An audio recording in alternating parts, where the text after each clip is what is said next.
भाजपा आमदार नितेश राणे यांनी मनोज जरांगेंना सल्ला दिलाय। मनोज जरांगे यांनी कोणतीही राजकीय टीका करू नये, त्यातून आंदोलन भरकटले जाईल। ज्यावेळी पंतप्रधान नरेंद्र मोदी यांच्या सभा उधळण्याची भाषा केली जाते त्यावेळी वडिलकीच्या नात्याने नारायण राणे यांनी आपणाला उत्तर दिलं आहे। आरक्षणाचा हा प्रवास अंतिम टप्प्यावर आहे। काही दिवसातच मराठा समाजाला हक्काचं आरक्षण मिळेल असा सल्ला त्यांनी जरांगेंना दिलाय।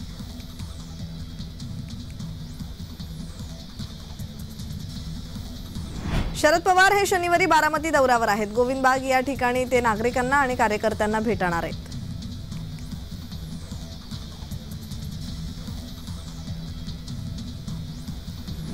धुळे लोकसभा मतदारसंघातील खासदार डॉक्टर सुभाष भामरे यांच्या मार्गदर्शनाखाली मालेगाव बाह्य मतदारसंघाचे अध्यक्ष देवा पाटील व विजय देवरे यांच्या नेतृत्वाखाली मालेगाव शहर, तालुका व बागलाण मतदारसंघातील पदाधिकारी व कार्यकर्ते हे रामाचे दर्शन घेण्यासाठी व छत्रपती शिवाजी महाराज जयंती साजरी करण्यासाठी मालेगाव येथून मध्यरात्री चाळीसगाव मार्गे रेल्वेने अयोध्या धाम येथे मार्गस्थ झालेत।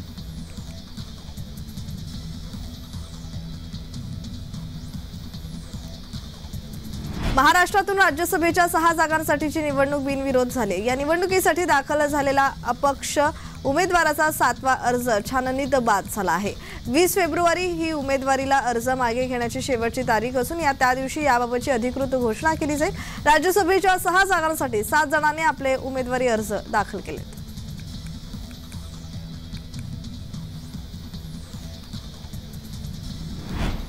हिंगोली जिल्ह्यातील वनक्षेत्रामध्ये वन विभागाने वन्य प्राण्यांसाठी कृत्रिम पाणवठे तयार केले आहेत। उन्हाळ्यात वन्य प्राण्यांची तहान भागण्यासाठी या कृत्रिम पाणवठ्यामध्ये पाणी नेऊन टाकले जाते, परंतु सध्या उन्हाळ्याची सुरुवात झाली असताना हिंगोली तालुक्यातील केसापूर परिसरात वन विभागाने बांधलेले कृत्रिम पाणवठे कोरडे ठाक पडले आहेत। या कृत्रिम पाणवठ्यांमध्ये पाणीच टाकले जात नसल्याने वन्य प्राण्यांची पाण्यासाठी भटकंती होतीये।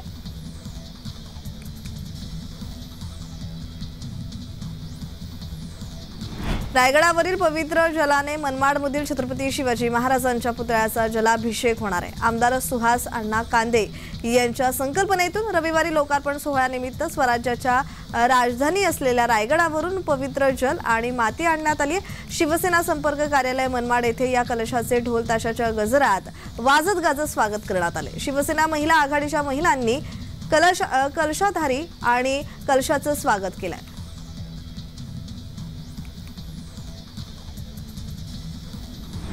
नवी मुंबई मनपाच्या येणाऱ्या अर्थसंकल्पात मालमत्ता कर आणि पाणपट्टी वाढवू नये अशी सूचना आमदार गणेश नाईक यांनी मनपा आयुक्तांकडे केली आहे। गेल्या 24 वर्षांपासून नवी मुंबईकरांवर कोणताही करवाढीचा बोजा लादण्यात आलेला नसून यापुढेही कर दिलासा सुरू ठेवावा अशी मागणी यावेळी करण्यात आली आहे। यासोबतच भिरा पाणी योजना प्रकल्प, आरोग्य, स्वच्छता, सिटी मोबालिटी प्लॅन आणि शिक्षणासाठी या अर्थसंकल्पात भरीव निधीची तरतूद करण्याची मागणी आमदार गणेश नाईक यांनी केली आहे।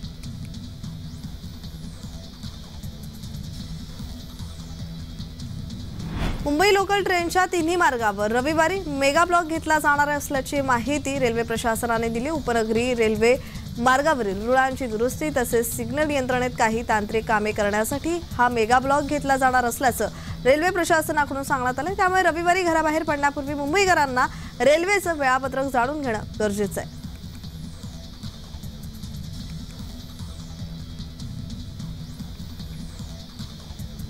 Atal Bihari Vajpayee Shivdi Nhava Shiva Atal Setu, the times of India आणि MMRDA यांच्या सहयोगाने रविवारी 18 फेब्रुवारी रोजी सकाळी लार्सन आणि टुब्रो सी ब्रिज मॅरेथॉनचं आयोजन करण्यात आलंय।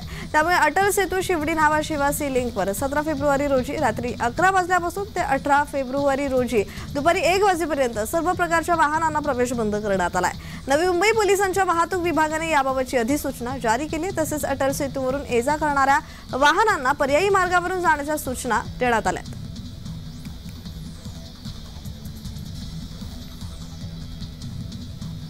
स्वराज्याचे दुसरे छत्रपती संभाजी महाराज यांचा 342वा राज्याभिषेक सोहळा मोठ्या दिमागदार पद्धतीने किल्ले रायगडावर साजरा करण्यात आला आणि या निमित्ताने गडावर 2 दिवस विविध धार्मिक पूजा विधी करण्यात आला। त्याचबरोबर राजसदरेवर संभाजी महाराजांच्या प्रतिमेचे विधिवत पूजन करून पंचामृत, फूल आणि चलनी नाण्यांनी अभिषेक करण्यात आला।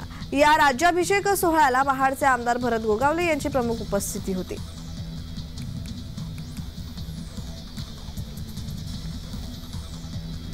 वर्धा जिल्ह्यातील कारंजा तालुक्यातील अनेक गावांना वादळ, गारपीट, अवकाळी पावसाचा जब्बर तडाखा बसलाय। यात संत्रा बागांचं मोठ्या प्रमाणात नुकसान झालंय। हवेमुळे संत्र्यांची झाडं उन्मळून पडलेली आहेत। मोठ्या प्रमाणात संत्रा गळल्याने जमिनीवर संत्रा फळांचा सडा पडलाय। नुकसानीमुळे शेतकरी हवालदिल झालाय। शासनाने लवकरात लवकर मदत देण्याची मागणी शेतकऱ्यांकडून करण्यात येते।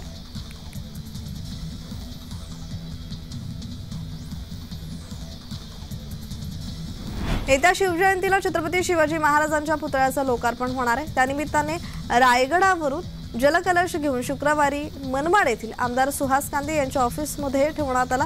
कलश मनमाड येथे आल्यावर ढोल ताशाच्या गजरात आनंदोत्सव साजरा करण्यात आला आहे।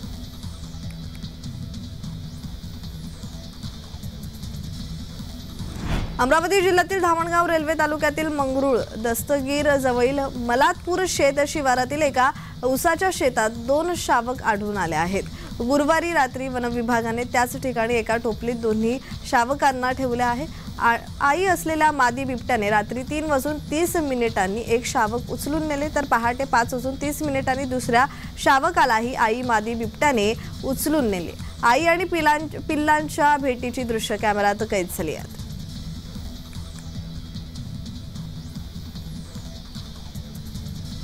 महाराष्ट्र राज्य कौशल्य विद्यापीठ आणि टाटा ट्रेंटच्या जुडिओ या ब्रँड सोबत झालेल्या सामंजस्य करारामुळे आगामी 5 वर्षात अधिकाधिक रोजगाराच्या संधी निर्माण होतील, असे मत कौशल्य, रोजगार, उद्योजकता विकास मंत्री मंगल प्रभात लोढा यांनी व्यक्त केले।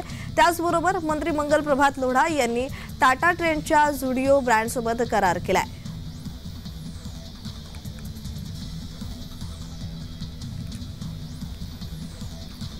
वारकऱ्यांची श्रद्धाळू असणारी चंद्रभागा सध्या प्रदूषित झालेली पाहायला मिळते।